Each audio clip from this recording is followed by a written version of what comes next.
ఒక ఊరిలో రవి అనే కుర్రాడు ఉండేవాడు. వాళ్ళ నాన్న రోజూ ఒక పాత సైకిల్ మీద ఆఫీస్కి వెళ్లేవారు. అది చూసి రవికి చాలా ఇబ్బందిగా ఉండేది.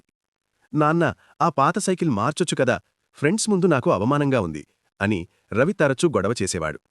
నాన్న మాత్రం చిరునవ్వుతో, ఇంకొన్ని రోజులు పోనీలేరా అని సర్ది చెప్పేవారు. కొన్నాళ్లకు రవికి పెద్ద కాలేజీలో సీటొచ్చింది.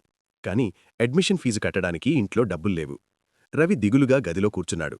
సాయంత్రం నాన్న ఇంటికొచ్చి రవి చేతిలో డబ్బులు పెట్టారు. నాన్నా, ఇంత డబ్బు ఎక్కడిది అని రవి ఆశ్చర్యంగా అడిగాడు. నా పాత సైకిల్ అమ్మేశానులేరా, ఎలాగో నాకు వయసైపోయింది, నడవడం ఆరోగ్యానికి మంచిదే కదా అని నవ్వారు నాన్న. రవి కళ్లల్లో నీళ్లు తిరిగాయి. తన చిన్న సంతోషం కోసం నాన్న తన సౌకర్యాన్ని ఎంతలా త్యాగం చేశారో అర్థమైంది. ఆ రోజు రవికి నాన్న సైకిల్ పాతగా అనిపించలేదు, చాలా గొప్పగా కనిపించింది.